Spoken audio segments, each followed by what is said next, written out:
Welcome, and thank you for joining us for today's astrology exchange with Monty Farber and William Stickevers for a discussion onto the American Pluto return and more.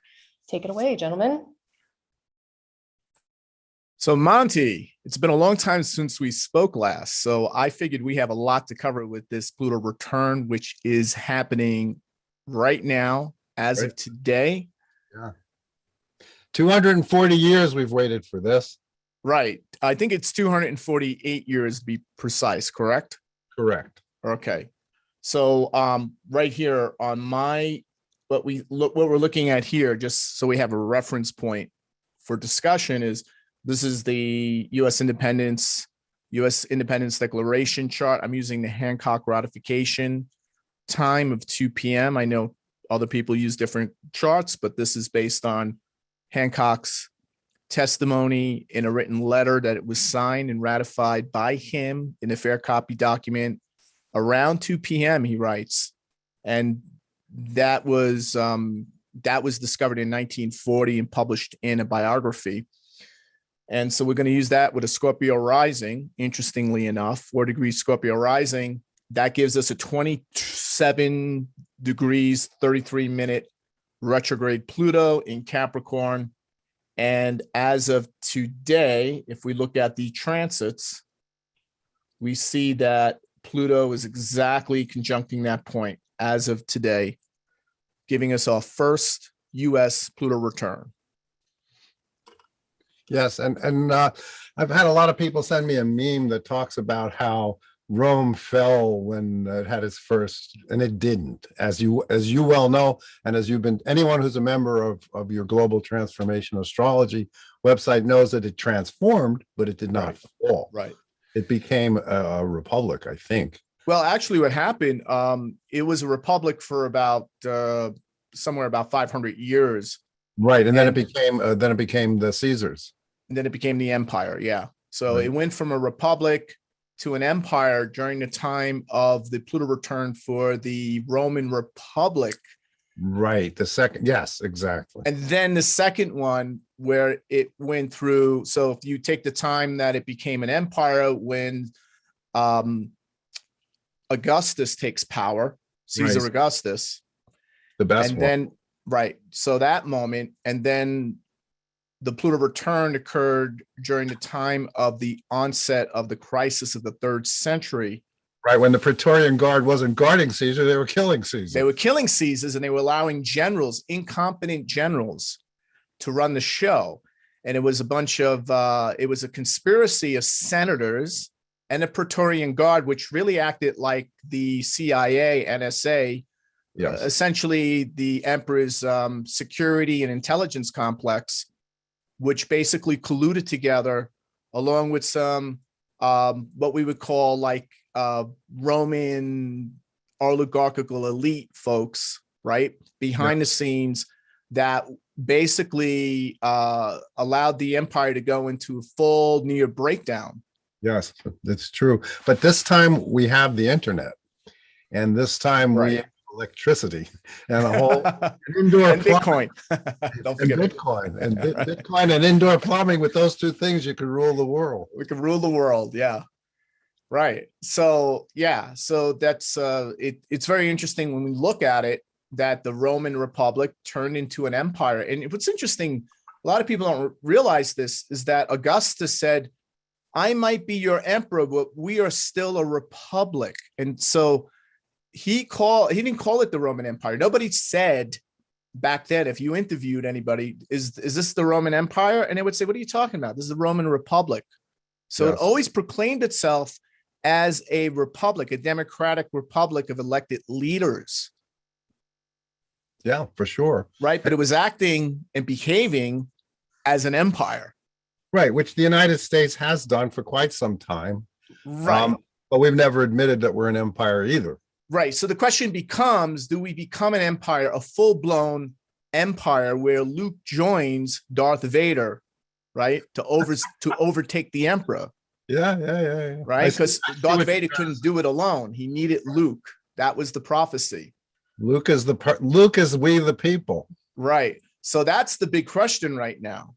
And people, this certain segment of the US population, European population thinks everything is fine. What are you guys talking about? Right? Oh, yeah. Right. So we got Trump out of office. There's no problems. All of this is settled. The economy is good. Right. So you have a bifurcated society, like psychically split. And this is exactly what was happening on the onset of the crisis of the 3rd century, which not only infected Rome and caused it to nearly collapse, but it infected all the other empires at that time globally, even China. Yeah, well, if you don't live on the border, you don't know the Visigoths are coming in. Right. Especially if the news is controlled, if the town criers only are saying what the government is telling them to say. Right.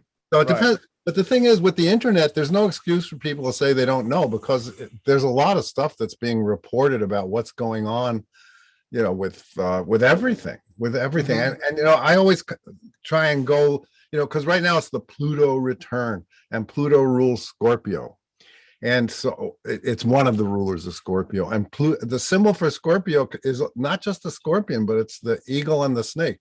Correct. The sort of like the symbol of Mexico, actually, where the eagle is the highest flying bird. We have them here now in East Hampton. They fly so high you can barely see them as a dot in the Right. sky. Right. And that's the kind of perspective you really need when Pluto is Right. doing the thing. Because if you just take the snake's perspective, all you're going to see is feet and dirt. Right.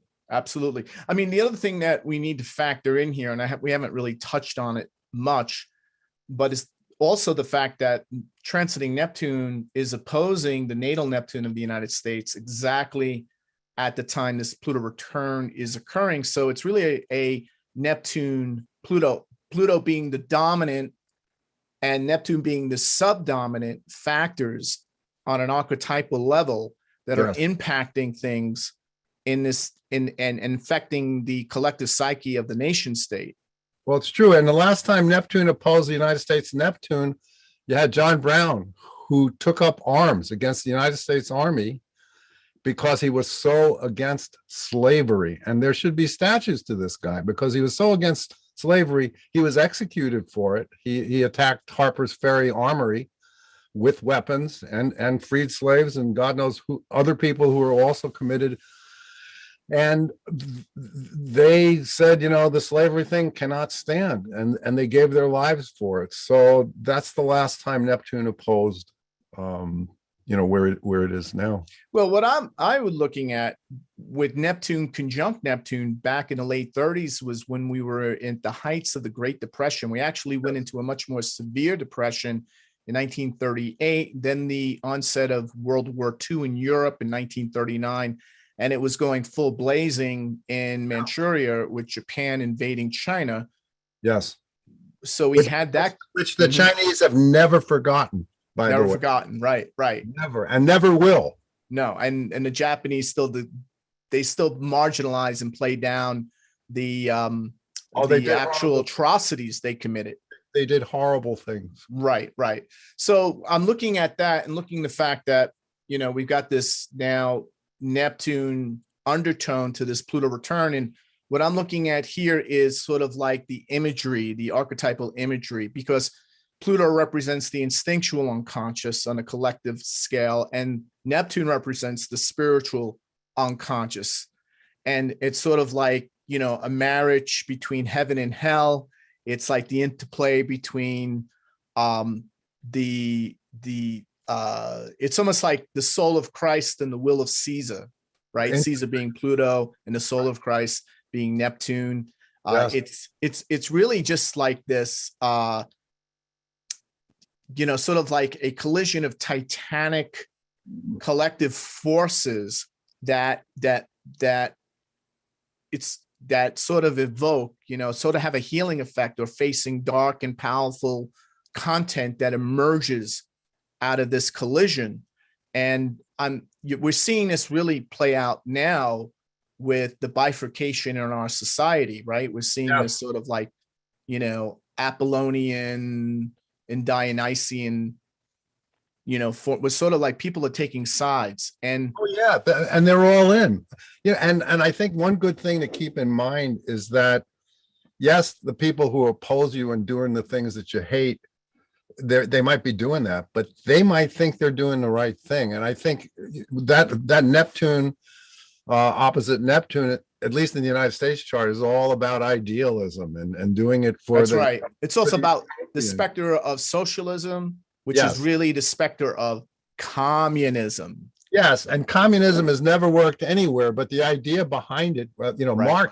Marx was the son and the grandson and the great grandson of rabbis.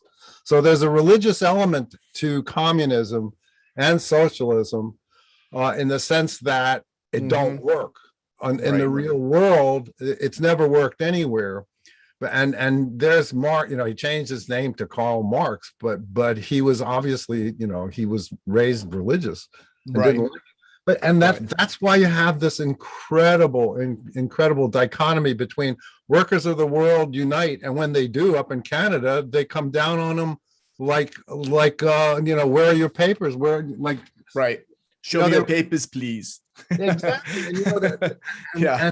and then they're using all these Goebbels tactics. Oh, you're waving Nazi flags. Right. They're waving Right. flags that said Trudeau Yes. is a Nazi. That's what they were Right. saying. It wasn't a But see, Nazi party. And this is pervasive. This is like pervasive, egregious acts, pervasive corruption, yearnings, this like sort of unconscious yearning for power by governments. This Yes. sort of like, we're seeing these strange, obsessive proclamations being made by heads of states, by institutions, right? We're seeing all of this sort of like, it's almost like the United States, like Rome is like in an intoxicated medical state. Like there's sort of like this sort of a neurotic breakdown taking place. Well, I think people are realizing that now's the time. If they don't do it now, they won't have the chance to do it again. So a lot of people are going all in. And it's very much like in The Wizard of Oz when they pull the curtain back. I think a lot of people are seeing what's behind the curtain, and what's behind the curtain is just a bunch of scared people. And I hate to, put down the baby boomers, but there's a lot of them. Trudeau is not a baby boomer, okay? He's the first one to come out of the chute at the rodeo as a full-blown dictator. But the other ones, like Putin's 69 years old. His birthday's in October, I think. And when you get to that age, and when you're at Trump's age, and when you're at Biden's age, and Pelosi and Schumer and all these people, you start thinking about your legacy. And that's why Putin is thinking about his legacy. He wants to be remembered as the person who made Russia great again, Right. So Right. that's why people are saying, oh, it's not going to happen. Well, I don't know about that. He sees America as weak. He's going to go for it. Great wealth invites theft, as it says in the book of Tao. Yeah. I mean, America is certainly disabled in terms of executing its power and prowess at the level it's capable of, especially now that these archetypal forces are now pervading the body politic and the collective imagination of the people. I mean, basically, we're seeing like one of the things I see is sort of like with Neptune, Pluto here, and Pluto dominating is sort of like the collision of the sacred and the profane, right? Yeah. Spirituality and shadow. Basically, like the conflict between unity and sort of like themes of conflict, themes of unity, Neptune, and conflict between the higher and lower forces, or facets of human nature. So I'm seeing, it's sort of like, to me, like a death rebirth struggle, right? Well, that's Pluto. Pluto is the phoenix rising from the ashes. Right. And then, so, and also like I look at it, Neptune would be more like Apollonian, and would be sort of an Apollonian theme, and Pluto would be the Dionysian theme. Right. Right. Well, So the Oracle at Delphi was Apollo. So that's Apollonian. Right. So that's why oracles are so big now. One of the reasons that oracles are so big, because there's so much cognitive dissonance, as you're always speaking about in your various classes. I mean, you have workers of the world unite. You have nothing to lose but your chains. The minute they do, they stamp them as hard as they can. And it's the people who are normally socialist, communist leaning that are saying people who are fighting for freedom are bad. Right. And so Absolutely. the average person says, you know what? I can't do anything. A pox on both your houses. I can't do anything about it. And a lot of people are pulling back from watching the news or thinking that they can do anything with their vote. I mean, it's a very scary time, but at the same time, the United States was created. It did pull away from England. Right. And that was a power struggle, right? Exactly. So Pluto, it has to do with power struggles. It has to do with power struggles of institutions that dominate the people, right? The will of the Yes. people or the collective. Yeah, the word plutocrat is somebody who's just this raw power. I have the Right. power to do this, therefore I'm going to do it, which is what's going on in China and Crimea, and to a large degree in the United States as well. Right. Right. So, you have the fact that with Pluto, you're dealing with power struggle, you're dealing with unprecedented watershed events of historical significance happening at a daily rate. They're not happening at a weekly rate, monthly rate. Now they're happening daily with these foreign policy crises that having these high intensity conflicts that are breaking out all over the place. And then you have so there's this sort of like the emerging of the shadowy underworld energies, and that are going to bring up, right, and we're also seeing that underworld entity through massive storms, right? Through nature, through lightning fires, through volcanoes and earthquakes. I mean, how many earthquakes, tsunamis, like if you're watching, it's been happening over the past 6-7 months, accelerating, destruction, decay, buildings, bridges falling, destruction of existing conditions and in all infrastructure on a global level. So, and as a result of that, right, with that Neptune sort of dissolving, there's sort of like a collapse of the belief systems, or I'm going to call it the American rule-based order, Pax Americana, where, that type of world, especially the dollar fiat currency-based world that goes with it, that type of structure is beginning to collapse and go through a deep transformation. So I'm seeing this like larger process take place, and the country's certainly going into, well, certainly been in, but going into this stage of like, dark night of the soul, right? Yes. Yeah, definitely. I mean, oh my God, it's so hard to understand where to start with this, but the pandemic started when you had the historic Pluto-Saturn conjunction in Capricorn in the early days of January of 2020.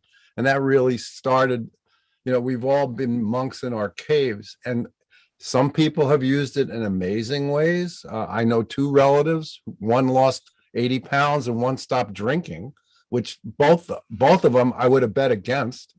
And at the same time, as also a lot of people died, a lot of people committing suicides, and all this other kind of stuff. It is a dark night of the soul time. But right. Pluto, the mythology of Pluto is Pluto rules Hades. Pluto is the one rules judgment. It rules you go to heaven, you go to hell. He right. decided. Well, the idea of Hades was, I didn't mean to cut you off, but I just want to say this is like purifying fire. It's sort of a purification, a cathartic purification of the soul. So right. Hades served a purpose, right? Yeah. No, it wasn't just about suffering. No, as I said before we even started, I have Pluto on my ascendant. So Pluto, right. You can say Pluto is my friend, but Pluto's right. nobody's friend. Yeah. Pluto is it's like saying that the tiger that's chasing you through the jungle is your new coach and making you run as fast as you can.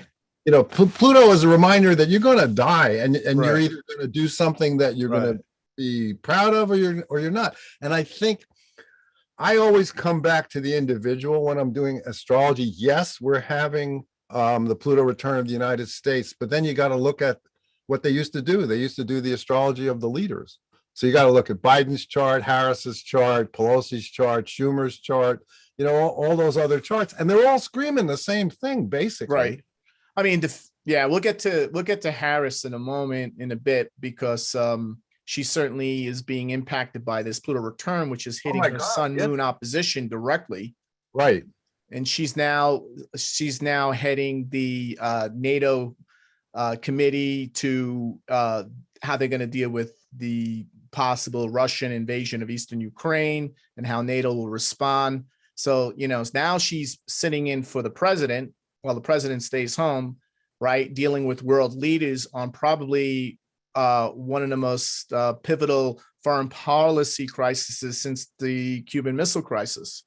Since Munich and World War II. And yes, certainly since and the Berlin crisis. Right. And you had Chamberlain going there to try and deal with Hitler, Right. and came back with Right. a piece of paper. We have peace in our time. 2 weeks Right, later, so- they invaded Czechoslovakia. Right. So I call it Kamala to the rescue. Wow. Those are some words I never thought I'd hear, but Kamala to the rescue. But right. you know So what? I mean, you got to wish her well, because I mean, she has she's got the whole world in her hands. Right. That they do. Yeah, and- exactly. And the fact that she's getting directly hit by Pluto, which goes exact on her sun moon opposition. I'll show that in a minute. Just basically points out how she's sort of thrust into the middle of this titanic power struggle that's unfolding, right? I want to show this, just this on the slideshow here. Right. And if people want to see things other than the slides, set your view setting in the upper right to side-by-side gallery, and then you'll see William's screen, and you'll also see us talking. Right. I saw people chatting about that. Sorry. Right. So Pluto and mundane astrology, right? We've been talking about, The photo says it all, doesn't it? What? I didn't hear that. I said the photo says it all. Yeah, the photo says it all. I mean, right? That's when Pluto, at the time Pluto was discovered, was when we were developing atomic energy and nuclear weapons. And the gangsters and dictators. The gangsters and the fascists. Yes. Right. Yes. And we have fascism today by the definition of the word. It's when you hear public governmental partnership, that's fascism. That's the definition. That's fascism. Okay, sorry. Yeah, no, go ahead. No. That's what I wanted to say. It's just like if people they throw a word around the word fascism, but fascism means the government and large corporations collude and to override the will of the people. Right.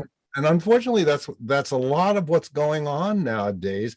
And the word fascist comes from used to be on the dime. It's like a bundle of sticks with an axe head in it. Once again, it comes back to Rome. Right. It's what the guards in the Senate carried these things that were called fascists. That's Sorry. right. A little bit of history. What they had in Rome too was totalitarian democracy, and we have totalitarian democracy today. Yes. Where people are, where you have a system of government where people are lawfully elected to maintain the integrity and profile of being a republic to its citizens, but once those, but the citizens have very little or no participation in the decision-making process. So in other words, they have really no influence in who gets nominated for those positions. Yes. Who they vote on, and then they are completely disconnected from that decision-making process by those elected officials. So this is exactly what's happening today, and that's part of what created this existential crisis within the empire that kept calling itself a republic. So we're seeing that today, and also it operated like a plutocracy. Yes. And we operate today as a plutocracy. Oh yeah. I mean, anybody who says it's not true, I don't know what to tell you. I feel sorry for people who don't know what's going on. There's no excuse not to know what's going on with the way the internet works. And so far they haven't shut that down like they do in a lot of communist countries. Right. So far, there's still free exchange of information. And when people say, oh yeah, Facebook does this and Twitter does that, oh, so what? You just go out and find the information where you can. I know what's going on, or at least I think I do. I don't believe anybody. I learned that growing up in Brooklyn. Don't believe anybody, but see what resonates with you. Right. Right. So that's one of the other issues here. And I'm thinking, looking from revolutions from republic to empire. This is not just the Roman Empire, but this happened to other empires as well. Sure. Well, you did that amazing chart. I don't know if you have that one to show, the chart of the empires and how long they lasted. And it was usually a Pluto return, like Syria, Assyria, all the other Syrias. Right. So the average empire lasts somewhere around 337 years, about 350 years on average. Right. They go into crisis, however, every 250 years. Correct. Yeah. And you know, people are like, oh, astrology, this, astrology, that. You just look at that chart of the Pluto return, man. And if that doesn't convince you about the power, you know, the ancient Sumerians were not stupid. They invented so much stuff, including beer. That might impress a lot of people. High-rise buildings, judges, dance, ballet, all this stuff they invented, and they were into astrology.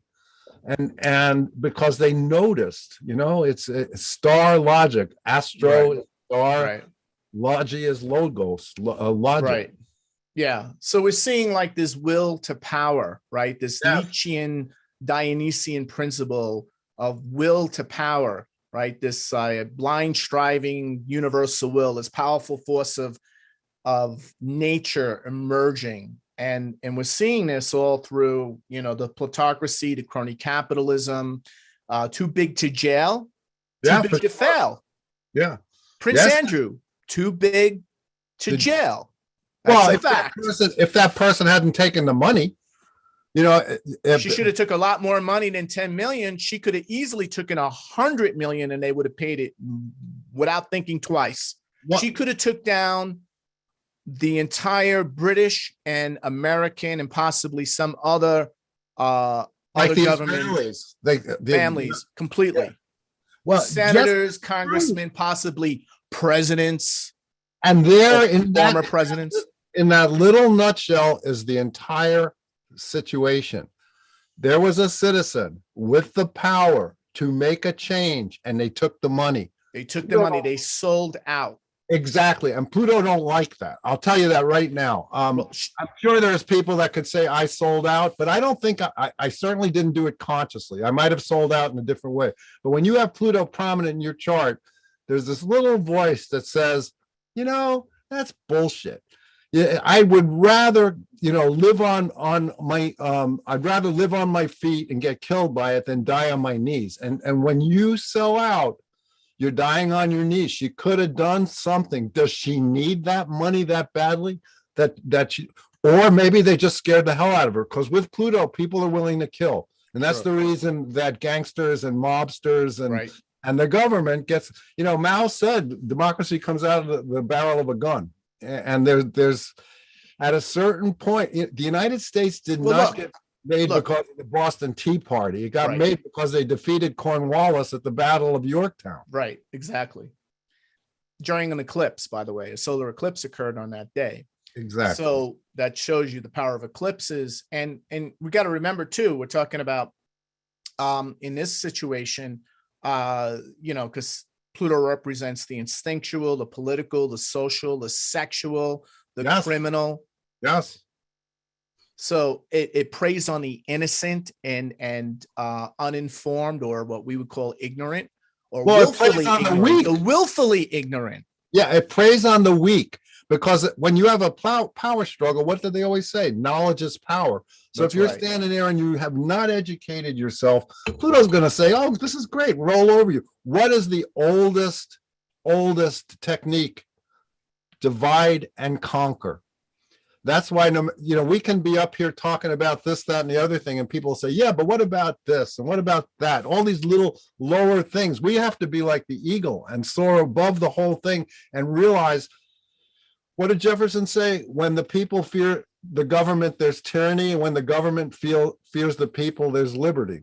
And that's what this is all about. The United States hasn't been its Pluto extreme good yet. It hasn't been its extreme bad yet. Well, I think we're going into that extreme. I think the situation is getting extreme, and it's coming here. I mean, the fact that we're going through this Pluto return, and the thing I've been emphasizing a lot is the fact that geocentric descending node of Saturn is conjuncting Pluto right now at the time of the US Pluto return. And as people can see here, it correlates with historical challenging periods, widespread suspicion, widespread pessimism, tension. It correlates with periods of compulsive power by government and non-state actors that are pulling the strings. It correlates with periods of populist resistance, like we're seeing in Australia, like we're seeing in Canada, where like we're seeing in other parts of the world, like in Ukraine. I mean, isn't it weird that we're seeing that kind of behavior in two of the governments and two of the countries where we thought, you know, I mean, what is Canada and Australia known for? Have a beer, let's have a shrimp on the Barbie. And all of a sudden it's like, wait a minute, are they having trouble teaching their soldiers to goose step? Like it's like it's the Babylon Bee that it's Canada and Australia. You know, China actually talked about how Australia was being too repressive of their people. That's like the right. That should tell you something. It's like we used to have a joke in the movie business, and it's unfortunately it's bad about grips. But did you hear about the grip that was so stupid the other grips noticed? It was a bad joke, but it's like the other dictators are like, "Wow, this is great," but you guys, I think you went a little too far, you know. And that's Australia, shrimp on the Barbie land. I mean, you know, so what we're seeing here with the Pluto return and the fact that you have the South. Now I've looked back. The last time we had the node, in this case, it was the northern or ascending node of Saturn conjunct Pluto, was during the Great Depression and at the height of World War II, at the most intense moment of conflict. So we're seeing a replay of this, right? So the last time it was the Neptune return when the node of Saturn was right on Pluto. This time it's the Pluto return with the node of Saturn on Pluto while we're going through the Neptune opposition Neptune. And so there's no doubt we're seeing sort of the dissolution and destruction of an earlier mode of life. That mode of life certainly has to be the Pax Americana world, right? Yep. The dollar-based world, the 401k world, that whole world that, you know, came into prominence right after the Second World War. Yeah, the one I was born into, you know, that right, and benefited from, right? Yeah. And this is why we see a split in the baby boomers. I want to now go to the baby boomer mode and from a constructive viewpoint, because there is some valid criticism. Oh, definitely. Right. Yeah. So, you know, we're seeing that now, and there's certain baby boomers who are still trying to hold on to power. They're still controlling the 401ks. They dominate the Senate. They dominate the Congress, and they're on the older end of the baby boomer spectrum. They're not on, right? So they're not. They're dangerous. They're dangerous because when you got people who are like, you know, let's send those young people off to war. That's dangerous. Right. I mean, look at the fact that what's happening with the fact where they're really like stopping and stalling the regulation of cryptocurrencies. Meanwhile, Canada has already got their spot ETF, their Ethereum ETF. I mean, Ukraine. Yeah. Now it's legal in Ukraine. It's legal in Russia. These things just happen over the past few days. We're seeing a complete, massive, pervasive acceptance and integration of Bitcoin as legal tender on a global scale. And the US is holding back because you have a number of senators who've been very vocal and saying, no matter what, we consider Bitcoin a fraud. We're going to outlaw it, right? Meanwhile, who makes the most Bitcoin in the world? Who mines it, right? The United States. Yeah, right? but look at our president. Our president used to be called the senator from the MasterCard, because Delaware is where he was a senator from, and that's where MasterCard's banking is based. So it's an MBNA or something like that. Right. And meanwhile, Bitcoin transactions surpassed Visa just last week. Right. So, and the people that are complaining about Bitcoin, if you would have bought it at 30 and then it goes to 40 in a week, you could make $10,000. So let's let the people that are saying, well, it's not working. Right. Well, here's the interesting thing with Pluto, connecting to Pluto with the Bitcoin. By the way, Bitcoin is a Plutonian currency. If you look at the horoscope of Bitcoin, regardless of what time chart you use, at the day of its Genesis creation moment, it's a Sun Pluto cryptocurrency, right? It's a Sun Pluto entity. It's Well, if you actually have that in your digital. It's actually digital property. So if you have for those of you who don't know astrology, if you have the Sun and Pluto in your chart conjunct, you're a person who likes to change people's minds. So Pluto, at the very least. At the very least. So Pluto is here to change people's minds. And you're right, because the people in Georgia are buying Bitcoin there because they think the invasion's coming and they're getting their money out. That's right.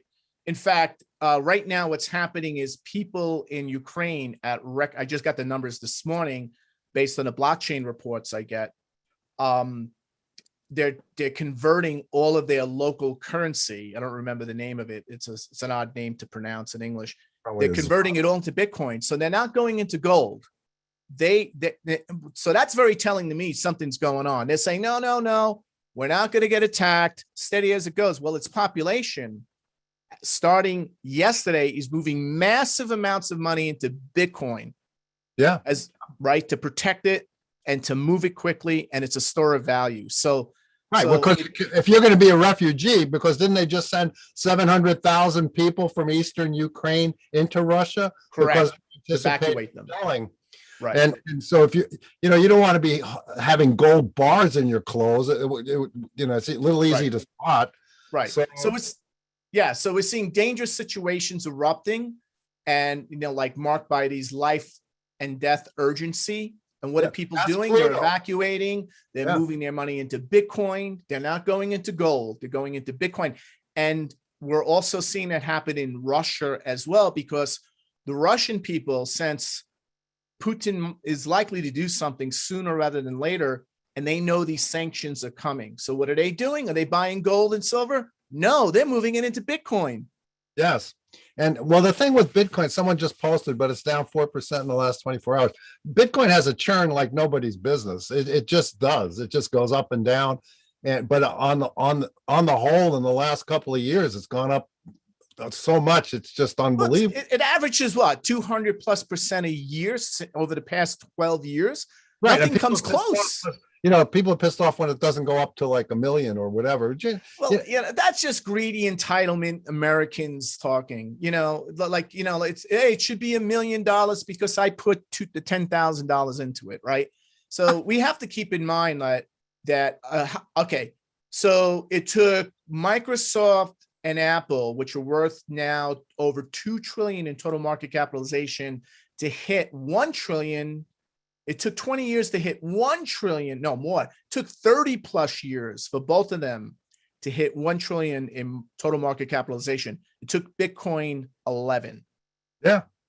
No, it's true. But the thing that's going on now, and I think people have to realize it, is that you have a lot of these unfortunate baby boomers. This is why I can't defend the baby boomers as in general, because there's so many of them doing this kind of stuff.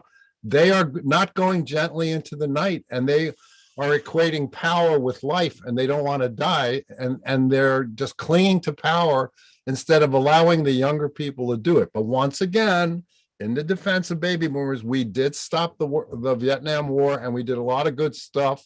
And there's a lot of us like me and Amy and a lot of other people that I know who are doing a lot. We're trying our best to do it, but and who is the first dictator to come out of the chute at the rodeo, the political rodeo? Trudeau, who is certainly not, he's from the World Economic Forum. He's from that leadership council, young leaders, him and Angela Merkel, the New Zealand prime minister. All these people are graduates of the World Economic Forum out of Davos, and, Klaus Schwab and what all these stuff. They've been trained, and we all have to worry about this because they see the baby boomers and the older people as useless eaters. That's their word, not mine. Useless eaters.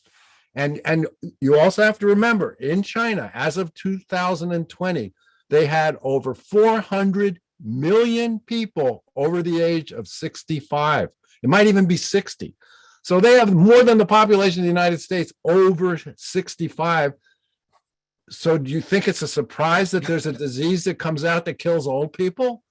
I mean, really? I mean, get real is really what Pluto is all about. Get real. Right. Right. I just think it's amazing right now. We're at DEF CON 2 starting Oh, really? February That's- 17, But 2020. that's in Europe. That's the European. That's the Euro, right? So the overall DEF CON level is level 3. No one's talking about that, right? That's the which is global high. DEF CON level. Yeah. The last time we were at global DEF CON level 3 was during the attack on the Twin Towers. Right. So, I think so it might have gone up higher though. Didn't it go to 2? no, it went to 3. Never went past 3. Really? So we're at the same level right now, folks, right? We're at the same DEF CON level that we reached on September 11, 2001, when the hijacked 747 planes impacted the World Trade Center and the Pentagon. So the CENTCOM level, the Eurocom level, right, is now, as of February 17, 12 a.m. I just noted the chart for Washington, D.C. Look, very close to the exact time of the Pluto return. And So what's so this interesting is- to me, it's so amazing. DEF CON 2 means they think that they're coming over the hill. Yeah, DEF CON 2 is called fast pace, right? That means Yeah. fast pace. It's red alert warning status. That means they believe there will be a imminent attack and that all armed forces have to be prepared to strike or to engage within 6 hours. Right. So that's Def- pretty serious. Yeah, DEF CON stands for the defense condition. Right. What the condition is of our defense. Right. It's so in Europe, they think there's going to be an armed conflict, is what is Absolutely. is That's what what's they're happening right now. right. So that's what you're saying here. But keep in mind, my eye always keeps going to the Venus-Mars conjunction, which is happening at the same time as all the other stuff that's going on with the Well, Pluto. you have to also realize Mars will be approaching Pluto very soon. Yeah, which you don't really want, but But that's just that has the potentiality to push it from level 2 to level 1, oh yeah, yeah, but which is World War Venus-Mars III. Venus-Mars is love-hate. Right. So Venus, yeah, see, here's the point, right? And you know what I'm saying here. A majority of the community, the metaphysical, the astrological community, they have no clue that this is happening. They think, oh, this is William, you don't get it. Everything's been reduced down to false flags, right? Everything's a false flag. Everything's a psyop. And I'm not saying none of that's happening, but everything's been reduced to that point. Meanwhile, we have a DEF CON 2 level in Europe. Yes, I mean, people who are watching from Europe, I feel for you because you don't know what's going on. And what can any of us do about a DEF CON level, even if it was here? We used to have, when I was growing up, you used to have these drills where you go under a desk. And what are you supposed to do? Kiss your ass goodbye if there's going to be a nuclear war and stuff. So that's why I always come back to what can the individual do Well, to I don't prepare know. for this? I think, well, what the individual can do, it's certainly, the Great Reset. This is all part of a great geopolitical reset, is the Great Wake Up. Right? Yes, exactly. We got to push back because Pluto is all about it's all about power struggles, and that's why I keep coming back to the Venus Mars and the Neptune opposition. The United States and the rest of the world has got to live up to their bullshit. You can't say land of the free, home of the brave when there's all these people that can't afford to feed themselves and all this other right. stuff. So we United also States have has that. to be the United issue. States. It's got to Yeah. be united, not I want to get to the economy in a few more minutes. I want to play this out here with what's happening in the world with Russia for a moment, if you don't mind. Then we'll get into not at all. the growing wealth disparity where the pitchforks at some point start coming out. And I think we're hitting that pitchfork level of intensity. Yeah, this $7 year. gasoline. $7 gasoline will send the pitchforks out. Right. That's something you don't hear about as well. Right. So, right. So this is, look, the Pluto return, using today's Pluto return, using the astrocartography local space world map. What do we see? This is the exact moment Goes when right the return through occurred. right? Where's that Pluto line going right through? Ukraine. Ukraine. Where else is it going right through? Look at it. Washington, DC. And Ottawa. Ottawa's right. You can't see it on the map here, but it's Yeah, right around here, right close to Ottawa, right Yeah. close to Kiev, right over DC. Yeah. Right. And not too far from Turkey. I'm sure there's certainly going to be, I think Turkey's going to be pulled into this conflict in some way or other. Their Well, economy they is have to be. crashing. Yeah, their economy is so bad, so bad. Their currency is collapsing daily. Yes. Right. It's- So here's, we're going to see a complete escalation. Everything's going to go DEFCON 2 in this area. It's not just relegated only to Ukraine. So that's sort of like part of this, titanic collision of forces, right? Right. And so I think people are not seeing that. They're seeing it like just this is a one-off thing. This is like they're trying to get us into a war. And there's certainly truth to that. There's certainly truth that the deep state is pulling the strings, no doubt about that. And there's certainly a lot more going on. There's a certain level of intelligence and complexity going on that we're not in the know of. No doubt about that. However, the astrology is making it blatantly clear. Yes. No, I agree. And someone pointed out that line goes through New Mexico. The senator from New Mexico died recently, so that would account for, the new. Is that New Mexico? Yeah, that's New Mexico. Yeah, that's New Mexico. Yes, and so there's going to be a re-election, and the minute somebody dies, and there's been a lot of people, unfortunately, in government died. Look, that's the border. What about the border crisis that Kamala 100%, Harris, 100%. our great vice president, right? Yes. Yeah. So look at the border crisis. That's going to go parabolic this year.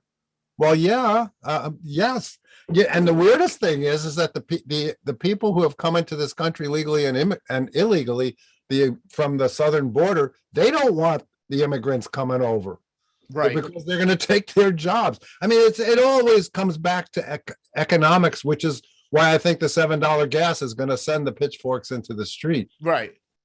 So the veneer of civilization, right, is becoming thinner and thinner and thinner.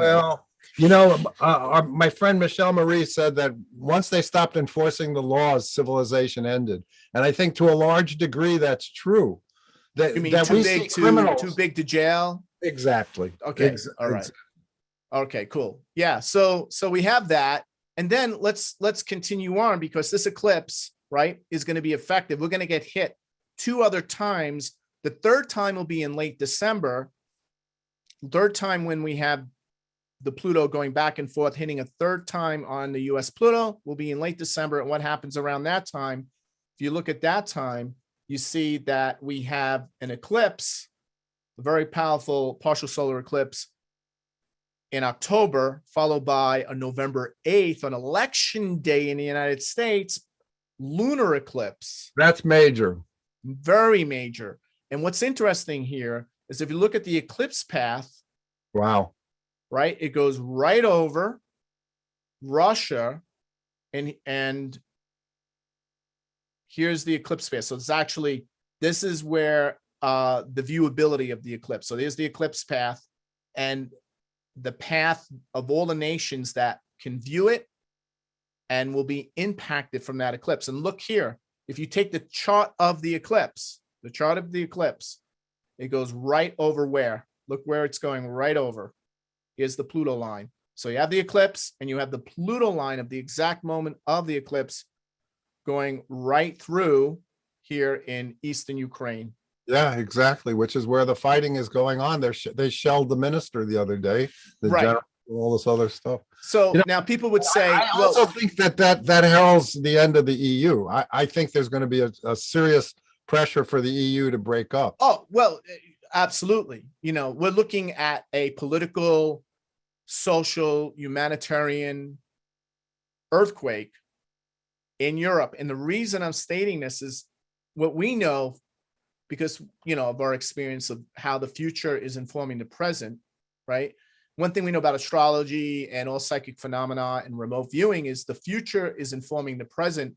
What's happening in the second half of this year during the time of this eclipse, as we go into the third Pluto return. In other words, out of the three, it'll be the Pluto return in late December. So between October 22nd, November 8th, and December 28th, you're going to see this whole area light up.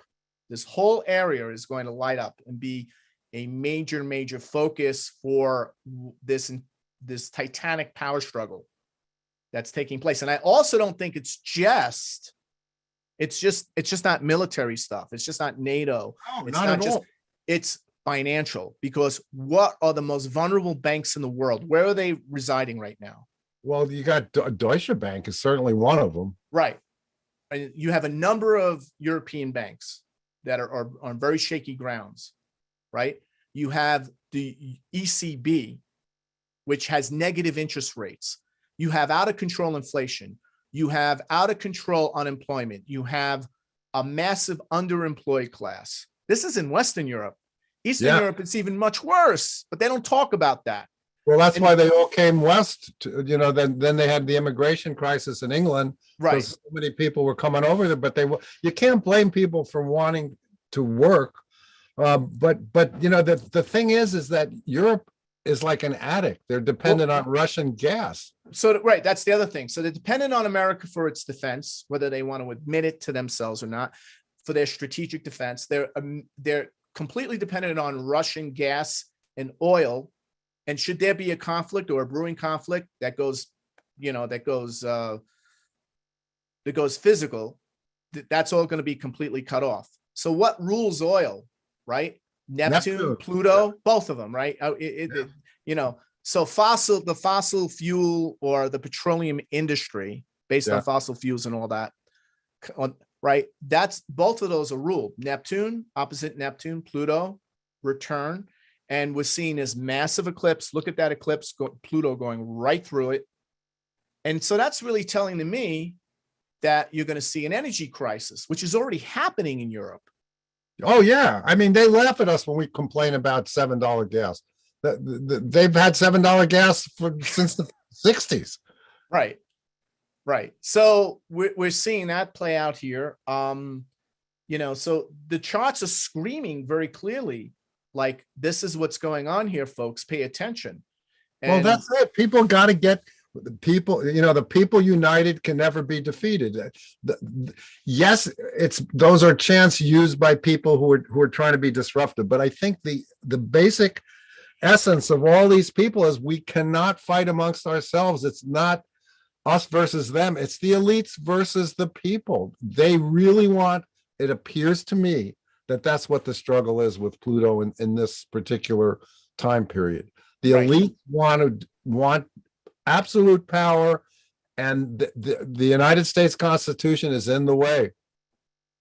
Absolutely, it's in the way. So this is what we need to keep in mind, that eclipses are what? Red alerts. So we have Pluto return, right, happening. That Pluto return line is going over throughout Europe, and particularly in the Ukraine area, and then eclipses or warning signals that give us an indication that there are unknown factors in the offing, things that we're not aware of.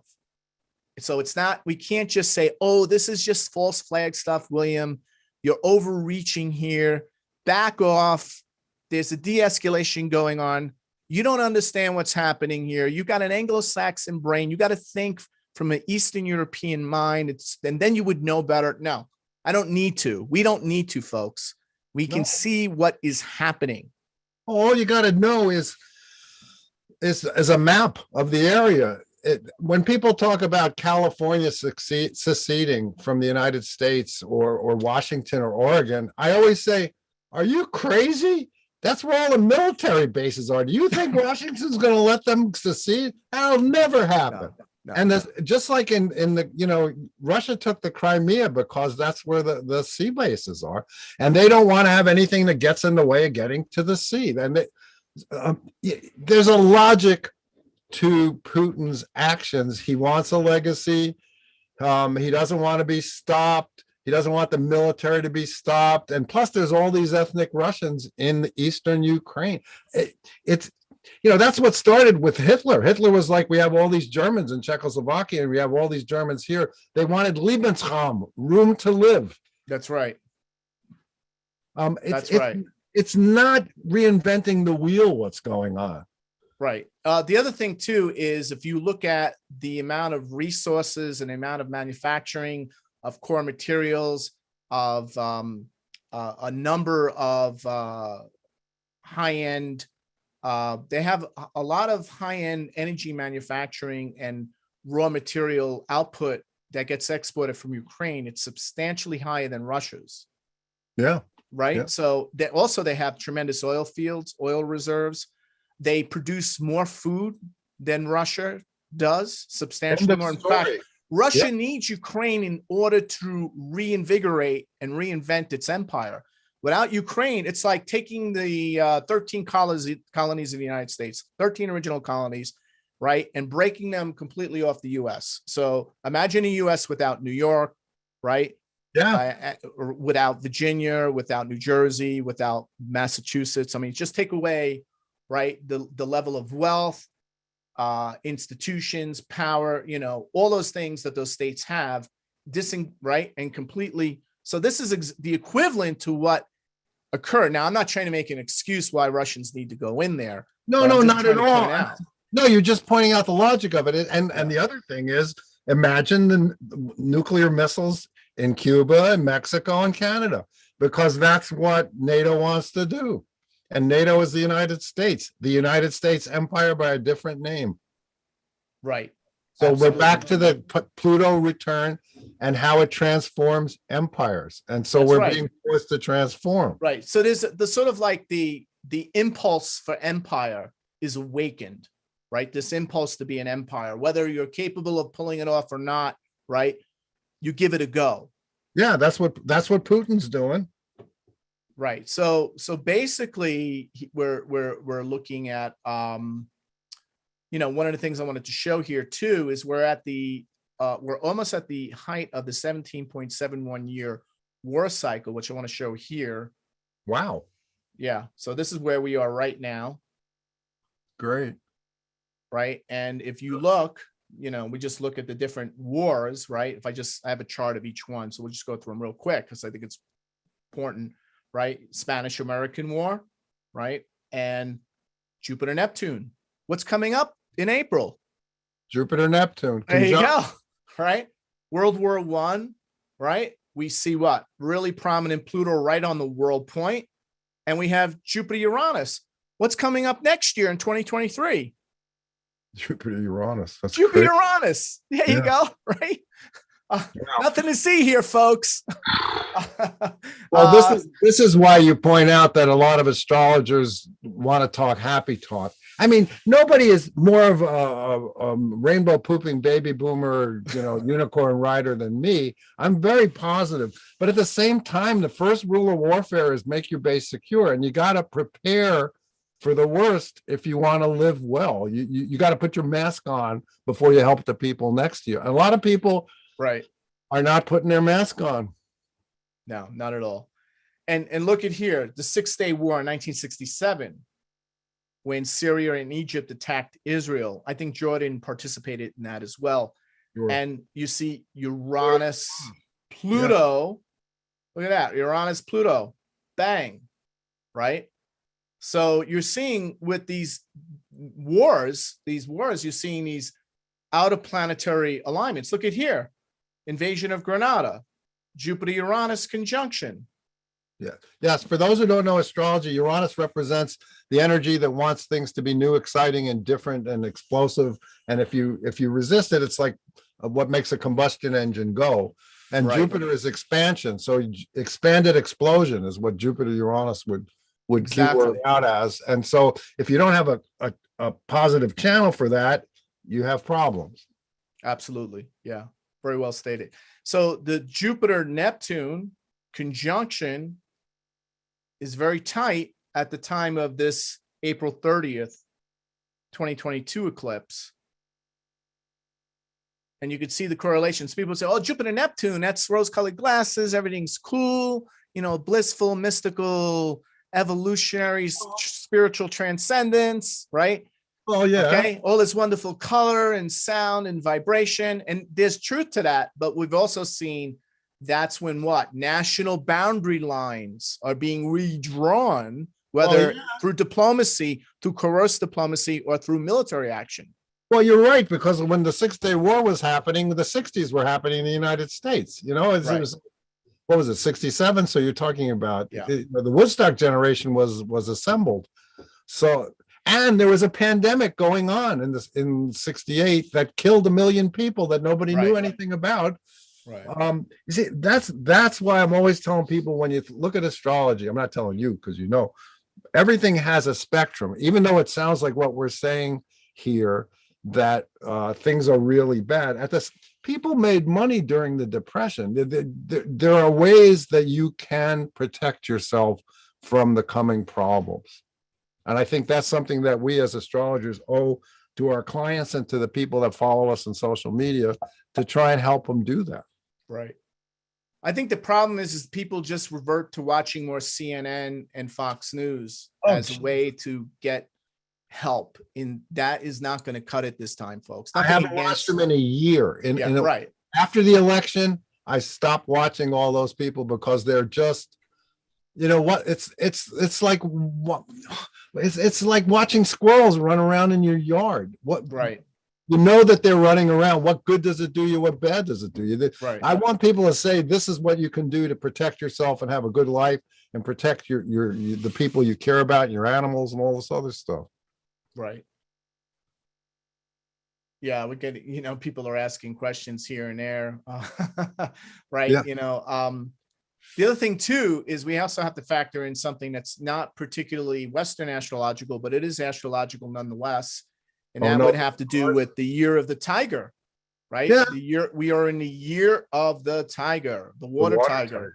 And historically, those are very, very active, almost extremely volatile years, both politically and with markets. So if we look at that, right, we see a lot of, you know, the explosion of Chernobyl, right, happened during the year of the tiger. Cuban Missile Crisis happened during the year of the tiger. The invasion of Czechoslovakia happened during the year of the tiger. We saw the persecution of the Jews for the first time in Germany during the year of the tiger. We just saw, you know, I met Amy in 1974. I met Amy. That should be up there. That should be up there. Yeah, I will make that correction, sir. Only kidding. So the year, so like when we look at that, I'm thinking new Cuban Missile Crisis, Ukraine, Taiwan. But also, by the way, during the year of the tiger was when let me just go back here. I was born in 1950, but I missed the year of the tiger by a few days.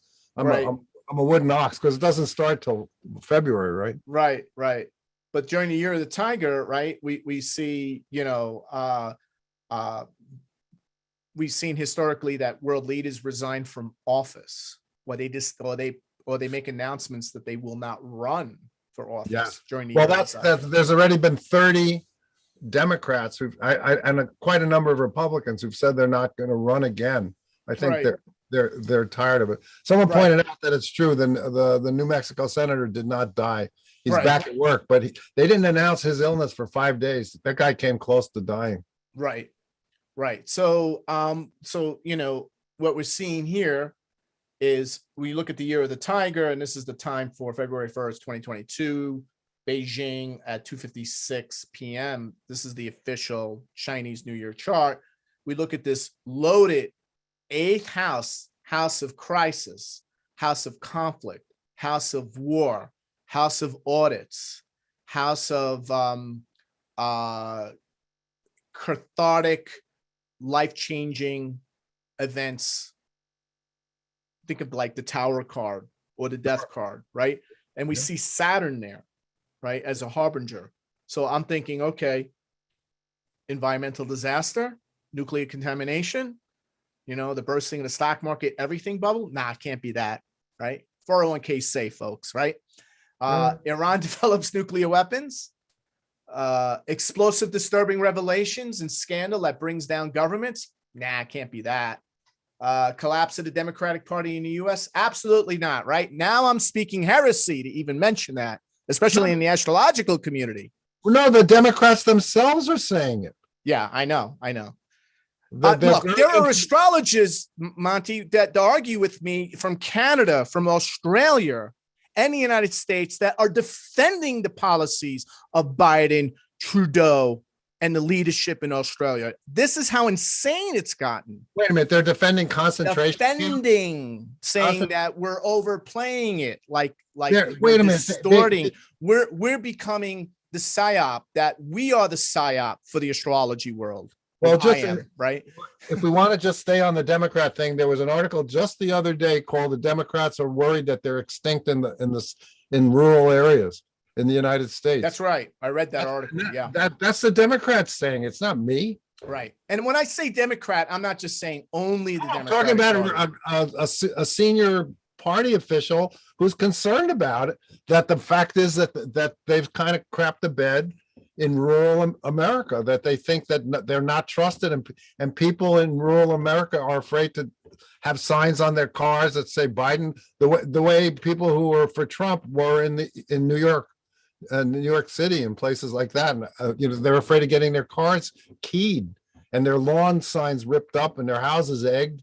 I mean, it's just, we all have to get along. Rodney King had it right. Can't we all just get along? Right. So I was also thinking about the fact that, like, while this is all happening, right, this is also the Jewish year of the Shemitah, right? You want to talk a little bit about that because you're Jewish and you might know a little bit more than I do about it. Well, no, I don't. My friend is actually funding that guy, the guy who wrote the book about it, but I don't know enough about it. I'll give you, isn't it like a Jubilee year? Yeah, it's a Jubilee year. It's a Jubilee year that goes all the way back to the book of the Torah. And it explains, it's basically like a reset that God allows a financial, cultural, religious, mystical reset that occurs, that, that was part of life in Israel. Debts are forgiven. Debts are forgiven, right? And there's a whole list of other things that go with that, right? So there's that element of it. And I'm looking at the Shemitah, right, has a very sort of tarot card quality to it, right? Because when it strikes, I'm going to put up a slide on it while I'm finding it here, but it strikes with tremendous precision. When it does occur, we've seen major calamity and tumultuous events happen in markets. And markets, just when we enter the Shemitah, become extremely volatile. Sound familiar? Yeah, well, they are volatile now, and you've put up the charts of the Saturn, the Saturn Uranus square, and about how it usually does indicate tops, and then tops that are suddenly not tops. Right. So they're fake outs, right? So we see the Shemitah started on September 6, 2021, and that's in Jerusalem at 6:52 is the official time when it starts. And then it's sundown. Right, it's sundown, the Shabbats, and then it ends on September 25th, 2022. So that's the timeline.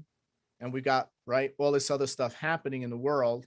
And then if you go back and look at historically what goes on, you can see here when we had Shemitah years, there was major geopolitical events, geoeconomic events, major market events, bear market, peak markets where bubbles burst. We went from a bull market to a bear market very quickly. Not just stock market, but bond markets crashing. Debt crises. The bond market right now is not a place where people have their money, the smart money. The bond market's going through a near-death experience now. Yeah. So you see all of this here, and then we're going through a super Shemitah event, right? So this is not just a normal Shemitah. This is a super Shemitah, and we're seeing what's happening now with the markets, right? They're just going insane. Look what's happening.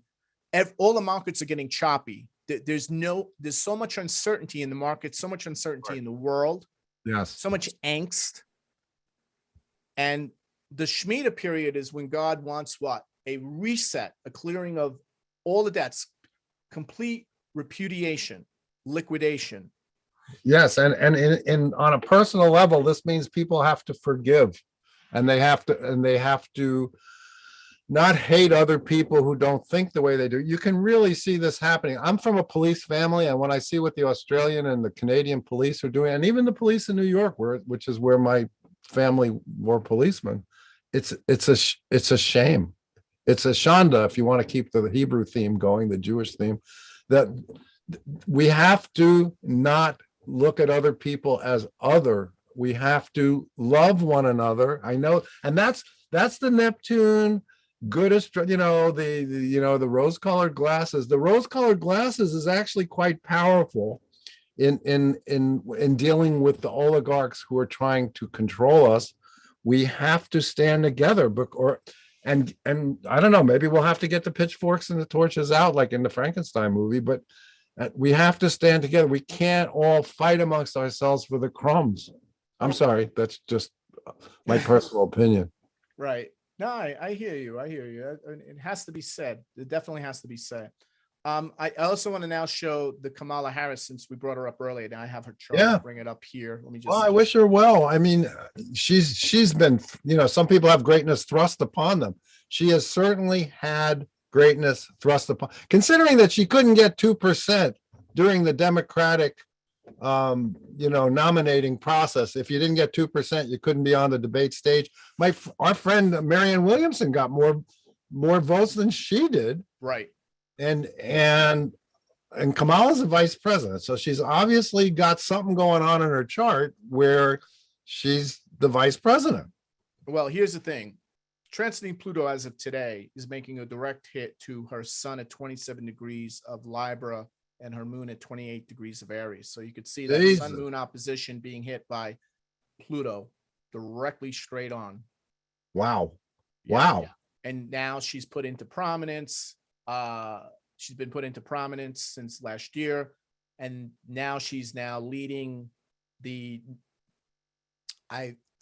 emergency meeting, this DEFCON 2 level emergency meeting In Munich. trying to negotiate a diplomatic solution to the brewing crisis in Ukraine. Wow. That's incredible. And plus the sun's on her midheaven. Right.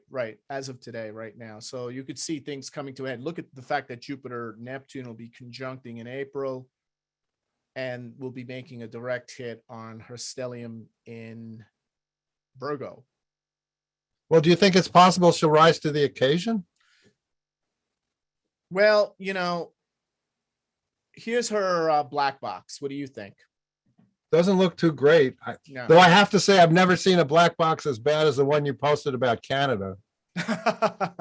I mean, really, That's pretty bad. I mean, the U.S. is actually worse. Really? Yeah, comparatively, yeah.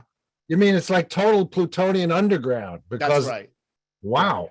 Because Yeah. Canada was pretty much totally. It's pretty bad. I mean, this is not. I so think we're in the good. verge. I think Canada is on the verge of full-blown political revolution right now. I think many Canadians are still not aware of that. Many are, but there's still a contingent that back Trudeau. Well, yeah, but the thing is people in America don't realize this, but Trudeau wasn't elected. They elect the parliament. The parliament elects him. And it's So an he was selected- extreme small minority that is backing him in the parliament, right? Right. I mean, it's very razor thin. And I don't know Small about minority. you, but I'm a nice guy, but you push me too far and I'm not a nice guy. And the Canadians and the Australians, I've never met any of them I didn't like. I'm seriously, I'm not, just trying to be Will Rogers. I never met a Canadian or an Australian I didn't like, but I have a feeling they've been pushed to their limit. And you never know what happens when you push someone into a corner. I believe they're going into full-blown political revolution sooner rather than later. I think things are going to go from bad to worse, especially this week. I'm not just saying because I've looked at this and I'm getting a lot more intelligence reports from many of my clients and friends who are on the ground there. and giving me Well, yeah, because information that that's not getting in the news. Very disturbing information. well, in Australia they used LRAD, and I mean we have that here, the sound weapons, and they cook people's skin and they cook them from the inside. Right. If that was my sister or my mother or my friend or me, oh my God, then Pluto is action that transpires beneath the surface. Right. So And it's even power the- struggles that dominate individuals and institutions, clash of wills, Yes, encounters with powerful destructive energies, both within, internally, right? And Yes. without. So we have internal existential crises happening within nation states and external existential crises happening with foreign policy crises that usually require a high level of political skill to prevent them going into a full-blown military conflict. And the question I have looking at Kamala Harris's chart, has she Oh my God. shown any true high-level political showmanship or statementship? no. But check this out in the chart you put up. The good time for her was last year, and they were mocking her relentlessly last year. So you're saying that this year, 2022, and the rest is going to be worse. Yeah, I don't mean you. I mean the computer. no, I know what you meant. Yeah, absolutely. Yeah. So look, she is, she's going to be Queen Pluto for this crisis, for what we're going into. She's going to be the focus more so in some weird and strange way that we can't see now as we go deeper into this year than Biden will be Wow. in terms of the role she'll play. Well, she's already. I mean, she is in Munich right now. Right. It's weird. That's my point. She's meeting with the world leaders, with the generals, all the heads of NATO, and she's providing them vision, leadership, right, and trying to present a front to Putin. I don't think he's very intimidated, by the way, by this. Oh no, So- he's not intimidated by anybody. Right. I don't know So- if anybody knows any Russians, but they don't get intimidated very easily. Well, I'm just saying that, like, I don't think Putin. I mean, I think it'd be a different story if it was other people going over there. I don't think Well, there's the- anyone in the Biden administration he's intimidated by. Let's just put it that way. Well, that's unfortunately the truth. And anybody who has, I used to be a bodyguard and I grew up in Brooklyn during the gang wars. If people that you're up against sense weakness, they attack. Right. It's just like in the jungle. What animal does a predator kill? It kills what's afraid of them. Right. That's why if you have a pet in the wild, if you look directly at an animal, that's an aggressive act. Right. So if Russia isn't afraid, and if Europe is totally dependent on their gas, they're going to get away with whatever they can get away with, since Putin is 69 years old and wants to have a legacy of the man who made Russia great again. Right. It's not a surprise. It's not rocket science. You don't even need astrology. True. Soylent Green. Oh no. Oh no. They know, but don't worry, because everything is fine and there's absolutely nothing to see here. Oh So this is the no. collective cognitive dissonance, and I believe no. collective cognitive dissonance is peaking in 2022. I believe it's peaking now. Wow. Right, with people, they don't realize that everything they built their lives on is under threat now. There's a potential existential threat within the markets, within the fiat fractional reserve banking system, fiat-based currency and fractional reserve banking system, what's happening with NATO, what's happening with all the different legal and foreign policy agreements. Everything is fracturing everywhere. And the fact that we have out of control, raging inflation, that the Fed still hasn't pulled the trigger on anything, because they know what? They know if they do it, Yeah, if they raise interest rates, there's going to be a lot of trouble. there's going to be a collapse in the markets, and Yeah. it will still not even stop the inflation, because even if they raised it 1.5%, 2%, it will have no dent on the inflation, because Right. And for those of you who are young and haven't seen, your bank account, you get what, 30.35% interest on a bank account now. During the gas crisis in the 70s, it was 12%. People were getting 12% interest on their money in the banks. Things can change. Things can change really, really fast. But I mean, Soylent Green. Oh, Jesus. I hope not. So this is the combination, right? We're in the Matrix, The Lord of the Flies, A Handmaid's Tale, Animal Farm, Soylent Green, 1984, Fahrenheit 451, Brazil, the film, and Brave New World. If you take all of those and mesh different elements, we're like right in the center, right here. Oh my God. But Pluto also rules heroes who make a last stand, like the 300 in the 300 in who fought Xerxes. Right, Xerxes. Everybody knows about the Spartans. And they were like, the Russians are very close to the Spartans in the way they train. Their military. Well, yeah, I have been assessing their army is still no match for the American army, but the problem is the American army is not stationed in Ukraine. Well, not only that, but the Russians, remember how they fought the Battle of Stalingrad? They lost 2 million people in one battle because if you turned around and went back, you got shot. And a lot of those guys, those Russians fought with no weapons. They went against the Germans with no. The Russians are very, very tough. I know. I'm just saying that if it's a total all-out power struggle, the United States is the superior power on many different levels technologically. Look, there's a lot of problems. There's actually a video I sent you on all the different problems with the Russian army. In terms of sustaining long-term strategic operations, they're not in any position, nor do they have the budget. They don't even have a budget to even fight in a war. And besides, look at the fact that air power, right? America dominates the skies. Whoever dominates the skies and space controls the land and the seas. So there's but we were defeated by the Viet Cong. No, we weren't, but we didn't lose. But Monty, we didn't lose any. Look, yes, we didn't lose any major battles. If you look up all the major battles in Vietnam, we didn't lose one. You're absolutely right. Zero. The Vietnam War was won on the streets by the baby boomers. If the baby boomers and Walter Cronkite hadn't have pointed out all the problems with Vietnam, the United States probably would have won. Yeah, I mean, we didn't militarily lose in the sense that we lost battles. No, we just pulled out because we didn't want to deal with the losses.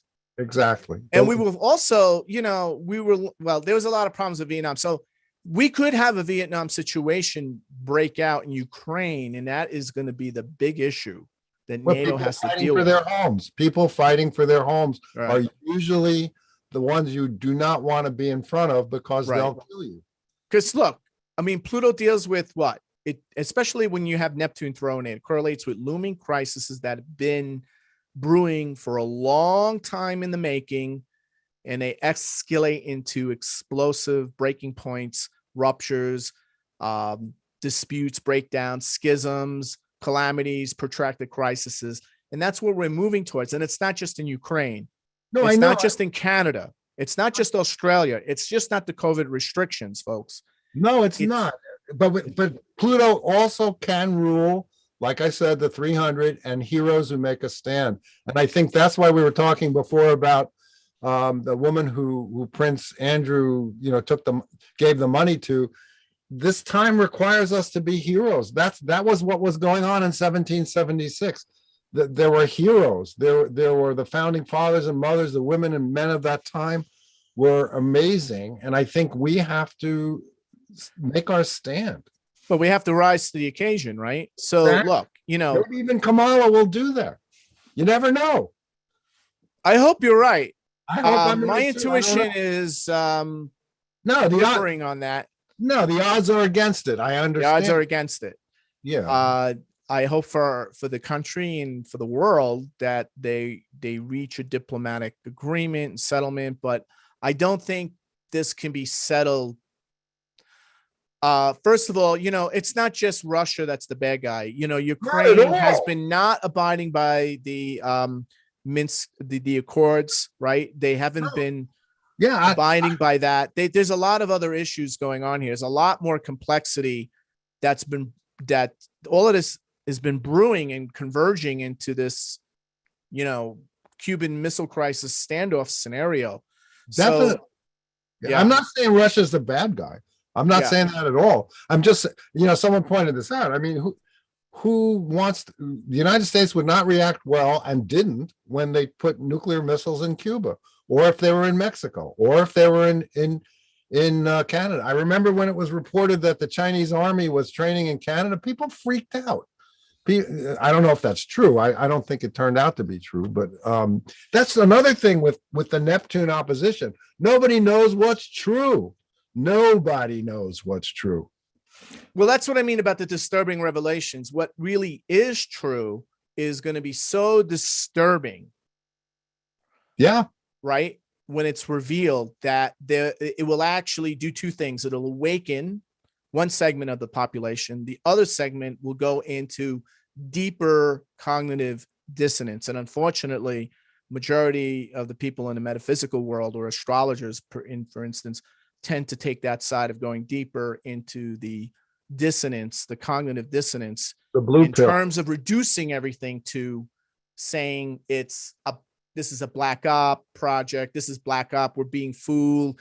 Yeah, this is, so we're gonna have like two different types of responses here, and I don't know. Can the system correct itself through government intervention? I don't think so. Well, I know what you're saying, but once again, where are the heroes and the heroines? I think people have to stand up with the Pluto conjunction with this country, because if you look what happened when on the second Pluto return for Rome, Augustus stepped up, and now the word August, and not only just the month, but when you say someone is an august personage, that means that they're incredible, they're wonderful. Right. He was amazing as supreme, right? So, There's a reason they say supreme commander. He's just not another guy. Right, exactly. And he was, and anyone who's watched the TV series Rome, remember he started out as this young guy who was Caesar's nephew, I think. Or exactly. He's an adopted, who became an adopted son. Right, and he knew that Caesar was epileptic and all this other. Caesar had issues. Yeah, well, he was the Caesarian, right? The word Caesarian. But he wasn't emperor. See, a lot of people think Caesar was emperor. He was never achieved emperor. No, but he crossed the Rubicon, and when he brought his army across the Rubicon, that's where that expression comes from. Rome was as if no one was allowed to bring the army into the city, and he did. That was the moment of the Roman Republic Pluto return. The moment he crossed the Rubicon, we have that date. We actually have the time that was noted. Historical accuracy is pretty high on that. That was the time the Pluto return occurred for the Roman Republic, which caused this internal power struggle, civil war, right? The triumvirate resulted. And they stabbed him. And so you see, once again, we have the spectrum. And they killed him, right? They killed the assassination. That was the beginning of the assassination. Right. But once again, they thought some of them thought they were doing the right thing. They were trying to be heroes by killing him because they thought he was trying to become too powerful. Most of them were probably venal creeps that deserve to die themselves. But the very thing they were too worried about actually did happen. Yeah. Right. Yeah. So, because Octavian, right? He's plotting and planning. He sees what's going on and he takes over.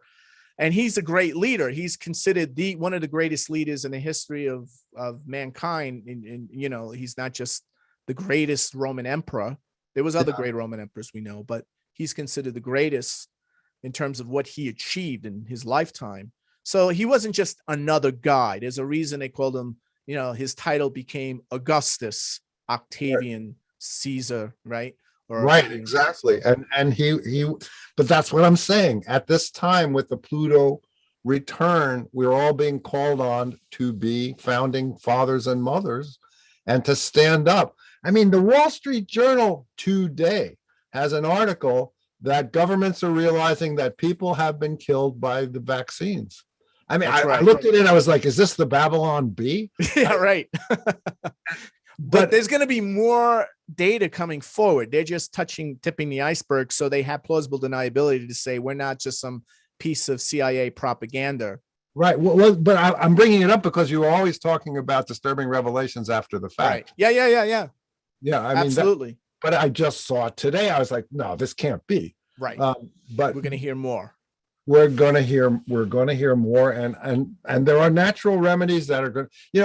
All these horrible things exist to impel us to be the best person we can be and to rise above this crap. Unfortunately, sometimes these negative experiences are the rabbit that we chase as greyhounds. We have to rise to the occasion and be the best person we can be, or else we can just roll over and let people, stop. Pluto does not allow you to take a middle position. That's something that has to be stated. You have to take a stand. Exactly. Pluto is extremes, the eagle and the snake. Think of the symbol for Mexico, the eagle and the snake on the cactus. Mm-hmm. You got to take a stand. Which side are you on, boy? It used to be a song that they sang during the Depression. Right. When they wanted the workers of the world to unite, except the poor truck drivers, when they drew that, now they're trying to stop them. Right.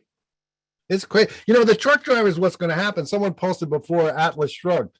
Atlas Shrugged is a book that talks about when the people who make things and do things and get everything done just say, you know what, fuck it, I'm going fishing. And I think that's what's going to happen with the truckers. They're going to park their trucks. Nothing's going to get delivered. Everything you're looking at, everything you're in your house was delivered by a truck. And so for people to talk about the truckers like they're not great, amazing people who worked during the pandemic when everybody else was afraid to go to the toilet, let alone go out of the house, that's the cognitive dissonance that you're always talking about. People are not thinking logically now because they're terrified. They're terrified. I mean, you have Joy Behar who insists that she's going to continue to wear a mask, not only outside, but inside her own home. Right. So there's people who actually, right, believe. Oh my God, when I'm driving, I see people on bicycles wearing masks. And I'm like, are you trying to kill yourself? What does that do to you? And I see people driving in cars by themselves wearing masks. Yeah. Okay, so maybe you're going from one place to the other. You don't want to take it off. You're lazy, but that's crazy talk. Yeah. So this is cognitive dissonance at work. You see it with what's happening still, where people insist they're defying the CDC and saying, no, we're still in an emergency. We need to be locked down. We need to be wearing masks indoors. We need to be giving vaccination to infants, which is going to become mandatory soon based on the new proclamation that Biden will be enforcing for an annual mandatory vaccination. I would do anything rather than vaccinate a child. No, this is mandatory for the entire country, including children. That's going to be proclamated very soon. And that came from the head of the FDA. Well, that's my line in the sand. I mean, I don't want. Right. So that's the line in the sand for me. Well, I've spent my entire life trying to be healthy. I'm 72. I'm really healthy. I don't want someone else making my health decisions. But this is the Canadian black box. Look at it. It looks like roots in a forest. Right. And the best is yet to come in March. So we're still early in this crisis. This is just brewing. Good Lord. Well, there's a lot of hunting rifles in Canada. And in Australia. Right. I mean, when you have a situation where the Ottawa police begin making widespread arrests without bond or bail to squash freedom convoys of unlawful demonstration, and you see the black box, and then you note here, look at that solar arc Saturn Pluto right on the ascendant descendant axis. And it's been in effect since late 2021. That is fucked up. And it'll continue all the way into 2023. So I think we're seeing social revolution breaking out. In with some of the nicest people in the world. I was so surprised to see this kind of stuff going on with Canada and Australia. But that black box is incontrovertible. Yeah. And for people that don't know what this is William has very sophisticated computers software, and it takes everything into account, every astrological thing into account. Everything, over 720 with this particular black box. So even a team of astrologers, right, it goes way beyond what any one human or group of human minds can do Yeah. in And terms so of assessing. when you look at it planetary like intensity. that, it says basically things are going to be really, really screwed up. Right. So that's why this is just like a canary in the coal mine of what's going to happen on a global scale. That's why I say the pitchforks are coming out this year. I personally, and this is not just unicorn poop, I do not think there's going to be mandatory vaccinations in the United States. Oh, And I don't think so either, but I think there's going to be a big fight. And I know that Biden plans on rescinding the COVID national emergency executive order on the 29th of. no, he extended it. He just Oh, extended he it. just extended it? Yeah, he just extended it. I didn't hear about that. It happened today? Happened yesterday. Wow. Yeah, I know. It's really screwed up. He notified Pelosi, He's which extended it. he extended it. Yes. So that means. Yeah, he's got some Okay, stuff. so what I heard was he was going to rescind it, but then enforce an annual vaccination that will be mandatory. No, it's the trucks coming to Washington, D.C. he's worried about. So he extended it. Well, now he's going to have trucks for sure. Oh, yeah. I don't know about you, but I used to work in the film business, and my best friends in the movie business were the Teamsters, and you don't want to mess around with those people. And you just don't. Let me put it that way. And they were the nicest, funniest people on the set. Right. You don't want to antagonize them because, face it, those are the people that have a hand in feeding you. Right. They can just say, okay, I'm parking my truck. And that's the end of it. I don't even know why they even go anyplace. Well, if they just, in France, they have general strikes about nothing. So I don't know why we never have that in the United States anymore, but. Yeah. I mean, so the situation in Canada is dire. That's dire. That's a dire. Wait a minute. Are you saying the United States black box is worse than that? Yes, it is. It's worse. Jesus Christ. Yeah. I don't even know. That's why I think we have a potentially borderline explosive situations brewing everywhere. And, we talked about the great rhinos, right? Yeah. Known factors that are extremely problematic going into critical crisis mode, but we ignore them, we marginalize them, we completely go into total cognitive dissonance about them. Right. And then we also have an emerging black swan scenario, which is unknown factors that are in the offing, that are in the collective. And that's what Pluto represents. Both Pluto and Neptune. Yes. Black swan. So I'm expecting a big black swan event, or different types of, like, we'll have a geopolitical black swan event, a global macro financial black swan event, a social cultural black swan event, things like that happening, different parts of the world, different countries within this time frame that we're this yearly time frame. Certainly, what can we do about next year? Well, I think the thing we could do about it is not is realize that there's a reason why we're here, right? We're going to either be we're going to be a vehicle and voice of transformation, or we're going to be getting in the way of it. Right. Eldridge Cleaver said it best. He said, if you're not part of the solution, you're part of the problem. So I think that's the Pluto. The Pluto conjunction is, once again, I always come back to this. It's requiring us to be Pluto, to stand there and say, this will not stand. Right. Just look at what happened to Pluto. If you want, they said it wasn't a planet, but guess what? It's a planet again. Right. Exactly. Pluto was like, oh yeah, I'm not a planet. Well, fuck you. Guess what? I'm a planet. It didn't care that these astronomers and all these other people were saying, it's a ball of ice. They don't care. It's like Chiron. Chiron's a ball of ice, yet it seems to explain things that nothing else explains. Right. So, look, I think that one thing we have to come to terms with right now, I know 99% of the astrological community won't agree with this, but I believe I will be right on this, is that the United States is certainly under attack by fascist / Marxist, whatever you want to call them, globalists. And I believe a lot of the disturbing revelations coming out will point to that fact, right?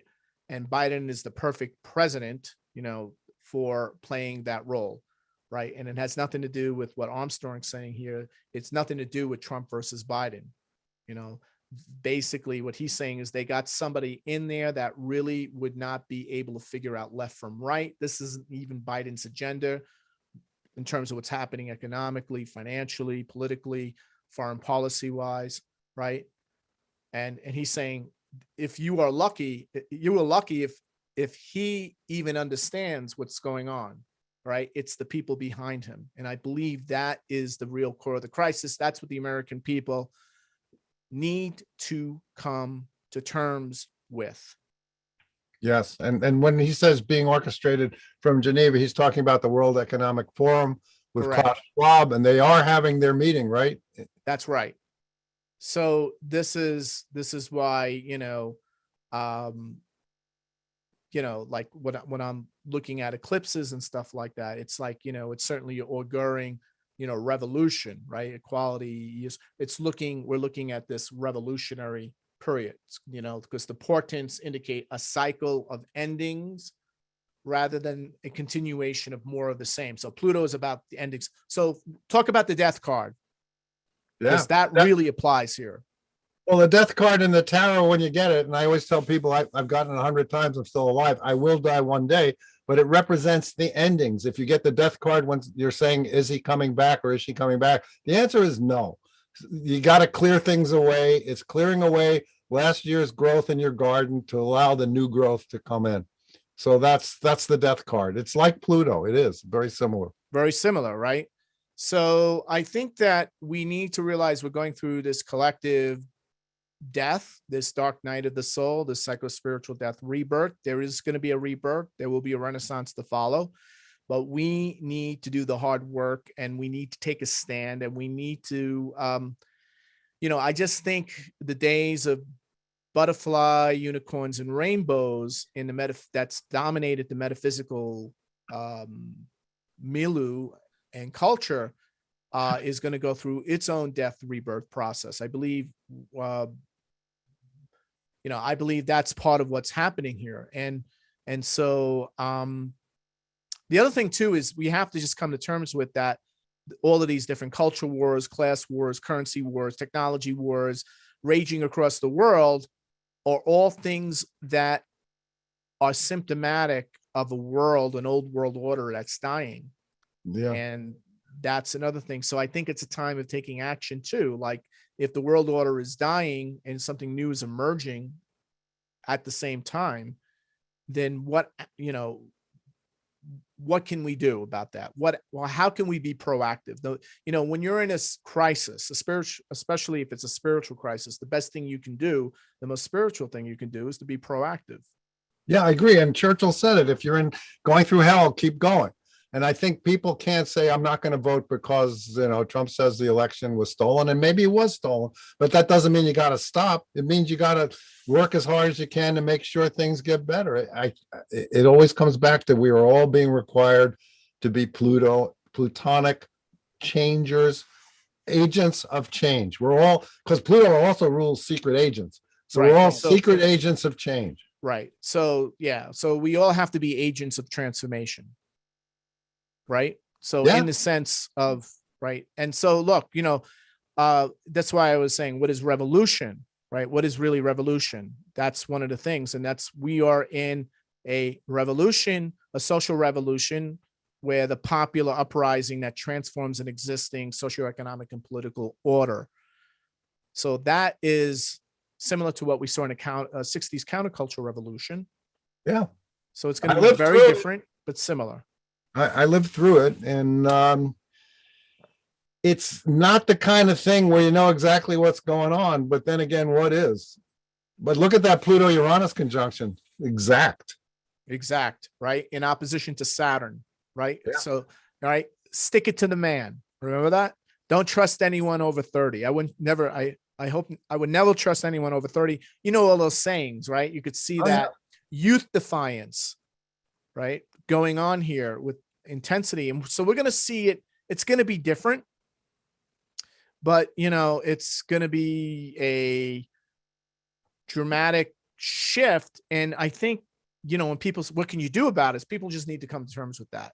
Well, I think so too. And Amy and I have done over 50 books. And if I had to sum them up, it's street smart spirituality.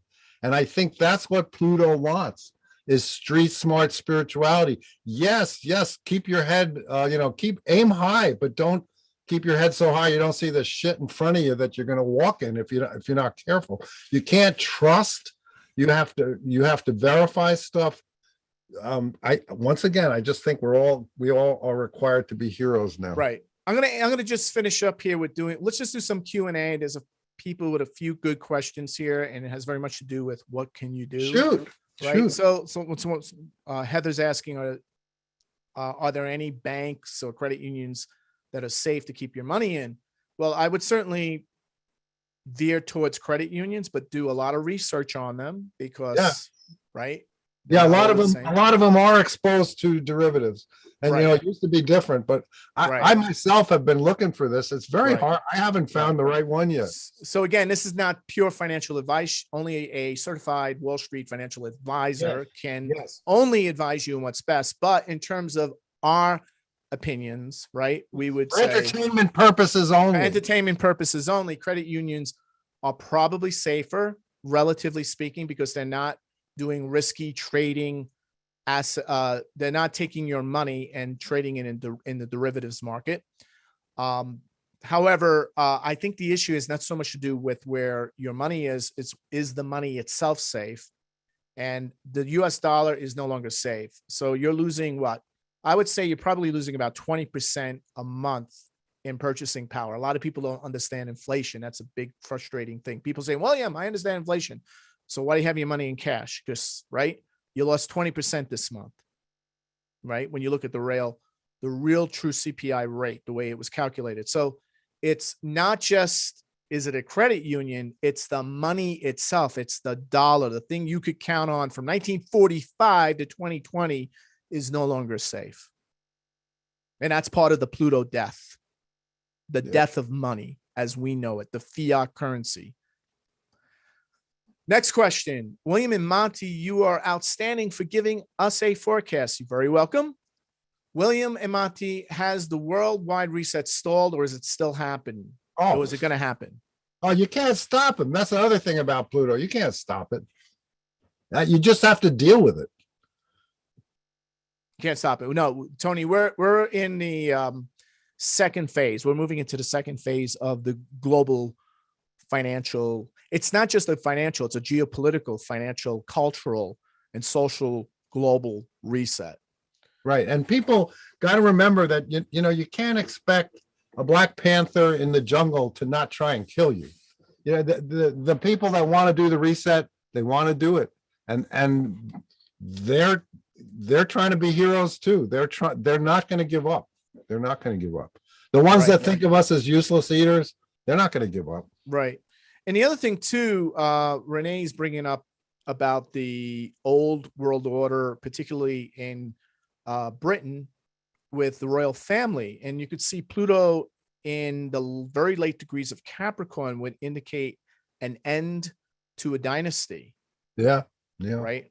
So the end of royalty or the end of a dynasty of a particular royal family. So we may see that this is the last hurrah for Queen Elizabeth, and we're going to see a big transition of power take place between now and the time Pluto moves into Aquarius, which is I think 20, right? Yeah, and she has COVID. It was announced, but I don't think it's gonna. Right. But it's just a sign that this is. Right. It is, but it's also, and here's an example of astrology, the spectrum. It's also highlighting someone who's an example to us all. This woman is, talk about hold the line. I mean, she's holding the dynasty line. She's a very tough person when you think that she used to take advice from Winston Churchill, for God's sakes. Right. Yeah. I mean, she's a heroine. There are a lot of examples of what, we're trying to do our little thing here, but there's a lot of wonderful people out there doing their thing too. There is a lot of people saying, oh no, there's nothing to see here. And that is very annoying. but we're Yeah, doing. I mean, yeah. So, look, there's no doubt about it. I believe that Charles will probably succeed her, but it's going to be a very, it's not going to be a graceful transition. No, well, Pluto is not graceful when you No, think. I'm just saying because, right, of what's happening, and the fact that what's also happening in Europe. I mean, certainly the UK is going to be pulled into this crisis that's brewing, and that will continue all the way into the second half of this year. So somebody asked, what does Europe black box look like for the year ahead? I covered that in my I cover that in the GTA Global Transformation Astrology membership. I go into all the black boxes, Trey. So if you're not a member, you may want to consider joining. I heartily recommend people join Williams things because they're worth the money and you make money on them. If Right. Of course, he's not a financial advisor. Right. Only financial advisors know best. Global Outlook 2022 webinar is where I go into all the black boxes for all the major nations with the highest power index. So you may want to consider purchasing the Global 2022 webinar or join the GTA group or do both so you can stay in the know and get the strategies and take action.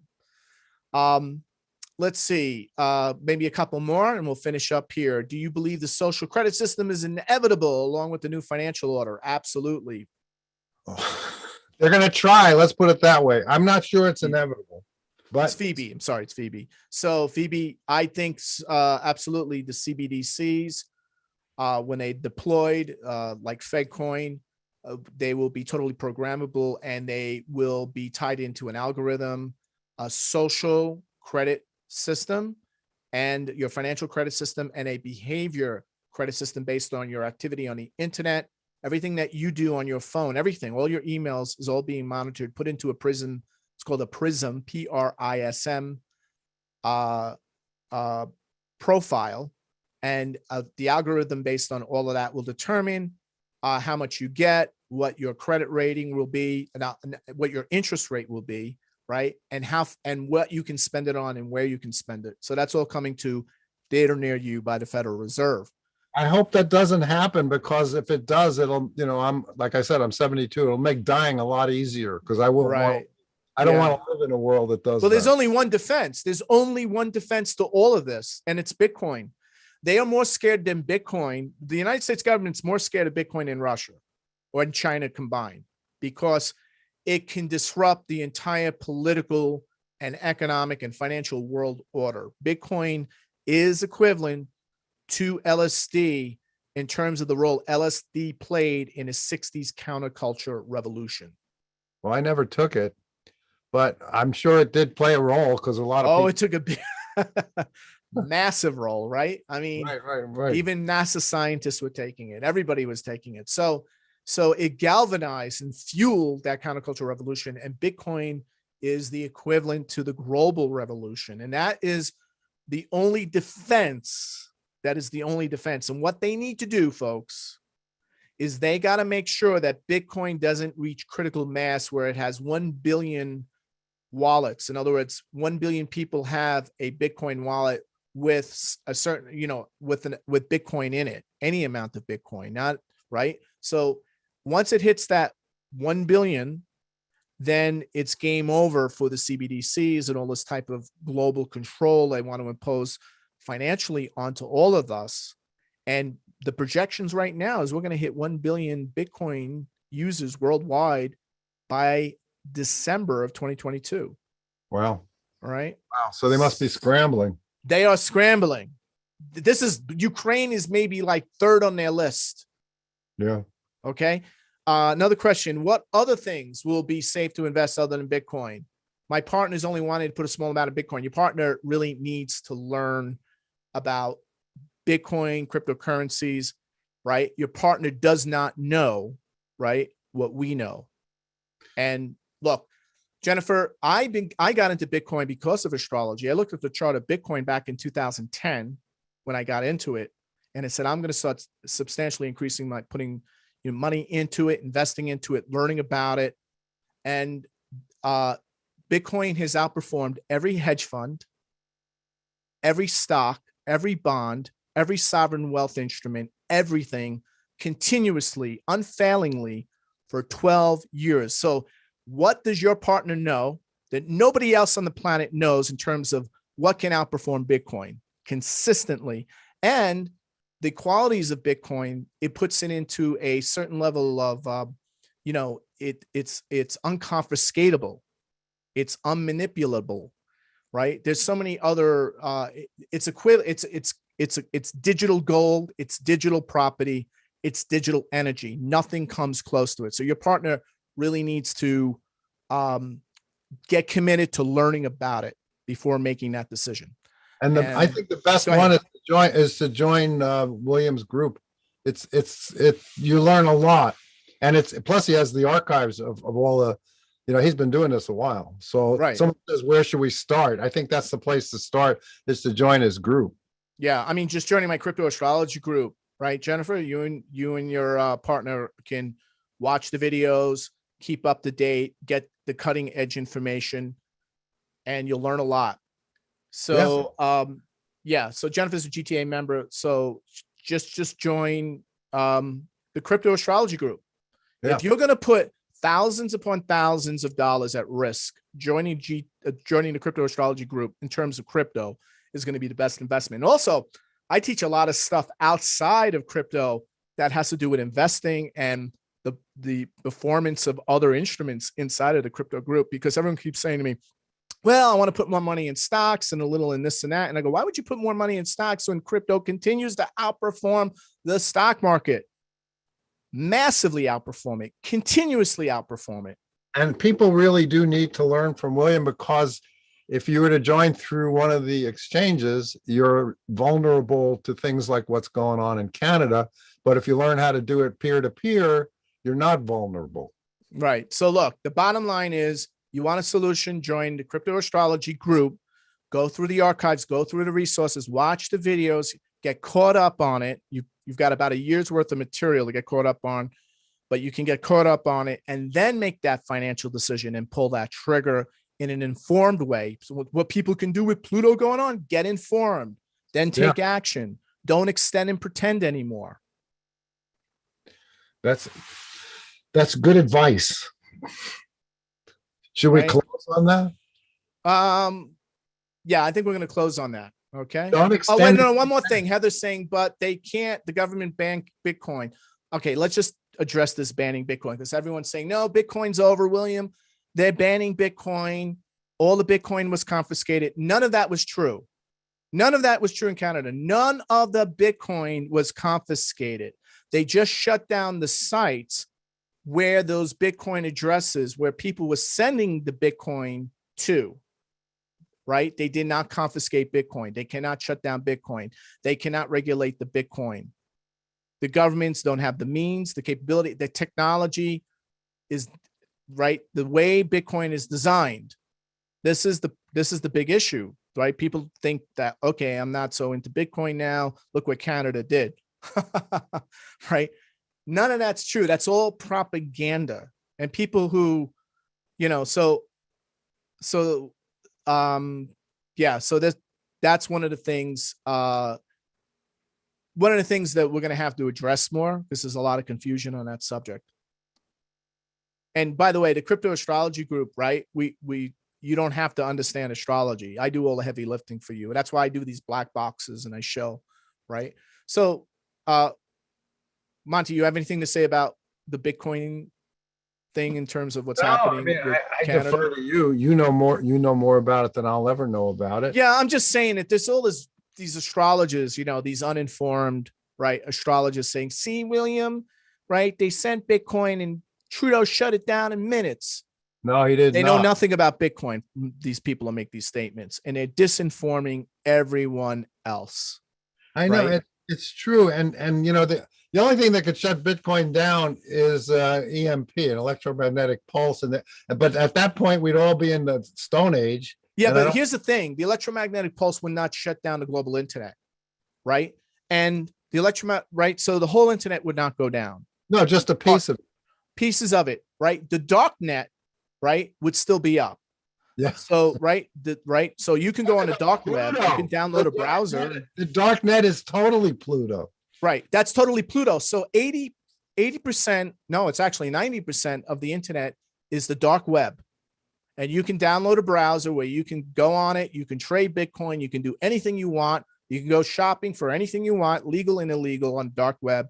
Nothing the government can do to stop it, slow it down, right? They really can't do. And it's so if we have an EMP, we're going to see the regular internet go down, but the dark web is designed for a thermonuclear global strike and continue to operate. So that's another thing. That's so Nothing is, and Bitcoin works even better on the dark web. well, that is as Pluto as it gets. Yes. All right. I think we're going to have to wrap this up. We've gone long enough. 2 hours. I can't believe it. Thank you, everybody. I know we had as many as 96 people watching in our studio audience here on Zoom, which is awesome.